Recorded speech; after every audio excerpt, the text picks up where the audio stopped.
And his answer that he knows nothing about it is unbelievable. It defies credibility. And that's what I do. In order to stay in power, to stay Prime Minister.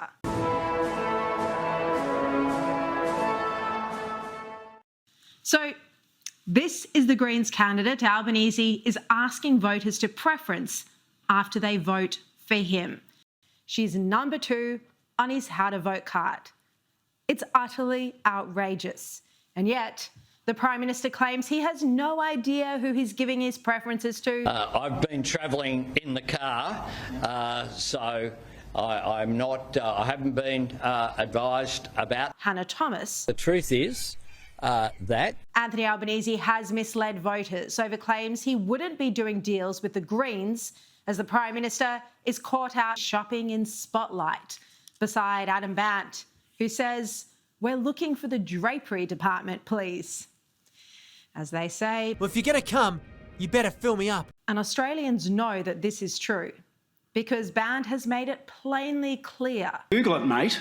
The Greens candidate in Albanese's seat of Grayndler, Hannah Thomas, describes herself as an Israel-hating radical. Hannah Thomas has carried on about how, Israel's conducting genocide, etc. And she's even said that if you vote with the Greens, you are voting with Palestine. I mean, she couldn't make it any clearer that she's essentially a one-issue candidate who's saying if you vote in Australia for an Australian party, you're somehow voting overseas. We know what her jig is. And yet, the Prime Minister claims he has no idea who he's giving his preferences to, and he even attacked the Australian newspaper for daring to ask him about it. I wouldn't have been able to tell you if you'd have asked me who the candidate was. Last time out in this seat, I went on primaries. That's the way the system works. I don't intend to promote the name or the candidate of the Greens Party candidate. And my word is my bond. Seriously, turning that legitimate public interest question into a criticism of the Australian is unbecoming. And his answer that he knows nothing about it is unbelievable. It defies credibility. Now, Albanese is an Israel-hating radical. That's my style. I hope you've noticed that. Mr. Albanese also used a microphone to condemn the Israeli military.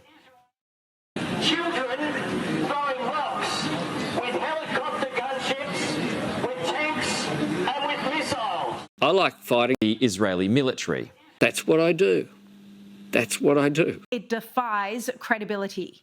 Now, Albanese is heavily involved in the particulars of politics. He's got very little interest in actual policy that is to do with the future direction of our nation, but he's obsessed with Alan Joyce. And he would categorically, 100%, absolutely know who he's giving his preferences to.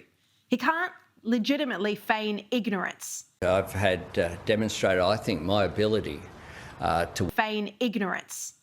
Remember, this is the man who strongly criticised the Greens for spreading misinformation on Israel's war against Hamas, and he claimed that the Greens' messaging was dangerous and inflammatory. They seek in a divisive way to raise these issues in order to then weaponise them. Of course, I am dangerous and inflammatory. That's who I am. Yep, he was right when he said that. And he's also claimed he wouldn't be negotiating with the Greens or doing preference deals with the Radical Party.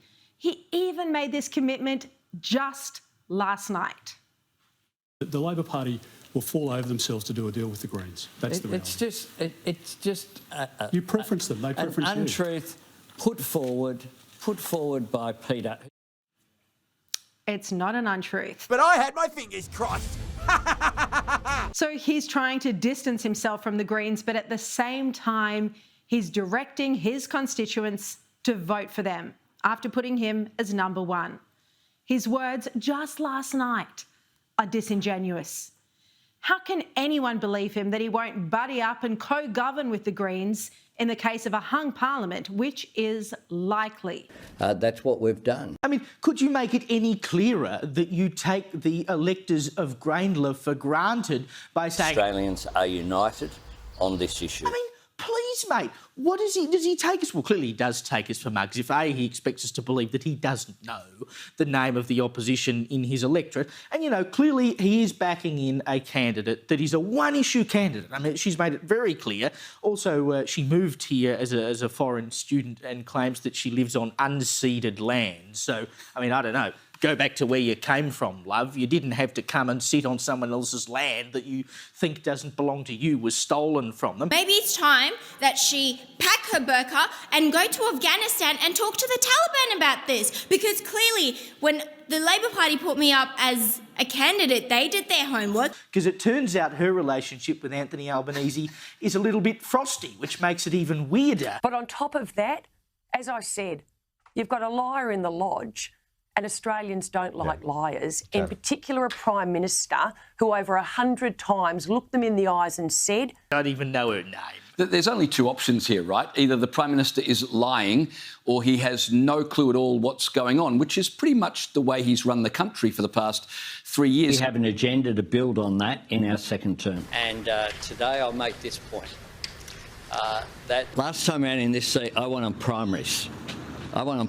That's the way the system works. So if you don't need preferences, why put the Greens number 2? Especially when you made such a big deal at the debate just the other night about the fact that you would not do any deals with the Greens. And he could always at the last minute change his how to vote card and amend it if it's an honest mistake. This just goes to show what most Australians believe about the Prime Minister, that he's An Israel-hating radical. And rightly so. And of course he's going to put the Greens second, because when you look at everybody else running in his seat, it is absolutely out of the question. He's got a One Nation candidate, he's got a Trumpets of Patriots candidate, he's got an independent, and then he's got the Libs. So naturally, he's going to choose his closest bedfellow, which is Alan Joyce. While he's got policy differences with Trumpet of the Patriots and One Nation, he stood in Parliament and he's accused the Greens of stoking social division. He's had the most serious charges to make against the Greens. So to put them second in his electorate, and I don't buy the idea he that... knows he has more in common with them than any of the above. But he's accused them of creating social division, which is a very serious accusation, far more than we disagree on tax policy or we've got different ideas about the housing crisis. Well, and I think it brings up the point that he keeps saying we will under no circumstances do a deal with the Greens. But if the how to the vote card has the Greens second, I mean, what you are saying is that if I don't get the electorate, I would prefer the Greens to be the next mob to get the electorate. But he knows that he is. But it doesn't... It's a statement that it makes, It doesn't matter. Okay, I do think we're just making a storm in a teacup here. I think it was either 2010 or 2013 that there was a serious threat of the Greens taking Grayndler, and the Daily Telegraph had on the front page, "Save our Albo," because it was a serious thing. So it's not out of the question that one day someone could come and take a seat like that. I mean, it's an inner city lefty seat. It's the kind of place where the Greens would eventually like to try to take it, I would think. But if he's saying, I'd never do a deal with this mob, and then number 2 on your how to vote card, I mean, you're not really making it... you're giving up the game as to who you would prefer to be in power if you weren't in power. And you can't tell me you wouldn't pay attention, even if you were going to win by a landslide, that you wouldn't pay attention to your opponent. You ought to. And he spoke so often about trust. It was a major central issue as to why you should hire him. Trust is something that needs to be earned. But once it's lost, it's very hard to get it back. Yep, this is a duplicitous Prime Minister who knows just how dangerous the Greens are. He's said so publicly, yet he's happy to do deals with the rancid party for political expediency. And you can bet that despite insisting he won't govern alongside Adam Bandt, he'll do exactly that in order to stay in power, to stay Prime Minister.